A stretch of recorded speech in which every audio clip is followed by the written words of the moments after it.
आपल्या विविध प्रलंबित मागण्यांसाठी राज्यातील शिक्षक संघटनांनी 9 जुलै रोजी राज्यव्यापी शाळा बंद आंदोलनाची हाक दिली आहे। शिक्षकांनी मतदान केंद्रस्तरीय अधिकारी कामातून पूर्णपणे मुक्ती, टीएटी नियम शिथिल करणे आणि पदोन्नती प्रक्रियेतील त्रुटी दूर करणे या मागण्यांसाठी हे आंदोलन पुकारलंय। या संदर्भात शिक्षक महासंघ मुंबई आणि कोकण विभागाचे अध्यक्ष अनिल बोरनारे यांच्यासोबत संवाद साधलाय। आमच्या प्रतिनिधी स्नेहा जाधव यांनी पाहुयात।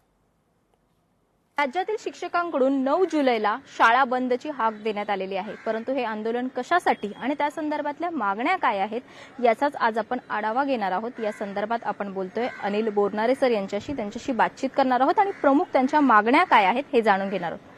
सर, उद्यावरती आंदोलन आहे, शाळा बंदची हाक शिक्षकांकडून देण्यात आलेली आहे, परंतु नेमकं कशासाठी आंदोलन आहे? देशभरामध्ये सुप्रीम कोर्टाच्या एका निकालानुसार 25 लाख शिक्षकांना टीईटी अनिवार्य करण्यात आलेली आहे। टीईटीची जी परीक्षेची जी पद्धत आहे ती यूपीएससी आणि एमपीएससी या धर्तीवरती आहे। तर हा एक पहिला विषय आहे की टीईटी ही 2013 नंतर म्हणजे राईट टू एज्युकेशन ऍक्ट आल्याच्या नंतर जे नव्याने लागलेले आहे त्यांच्यासाठी ठीक आहे, परंतु जे त्यापूर्वी नियुक्त आहे तर त्यातून वगळण्यात यावं, राज्यांनी हा निर्णय घ्यावा।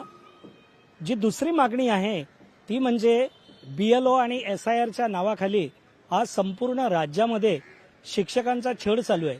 यामध्ये शिक्षकांचा बळी गेलाय। वर्गामध्ये विद्यार्थी आहे परंतु त्यांना शिकवण्यासाठी आज राज्यातील शाळांमध्ये शिक्षक नाही आहे। यामध्ये सर्वाधिक नुकसान होते आहे ते विद्यार्थ्यांचं। निवडणूक आयोगाला जाग येण्यासाठी, शालेय शिक्षण विभागाला जाग येण्यासाठी हे जे बंद आंदोलन आहे हे व्हायलाच पाहिजे। यासाठी आम्ही हा निर्णय या ठिकाणी घेतलेला आहे। व्हिडिओ जर्नलिस्ट विनोदसह स्नेहा जाधव, लोकशाही मराठी, मुंबई। लोकशाही मराठी ऐका, पहा, जागरूक रहा।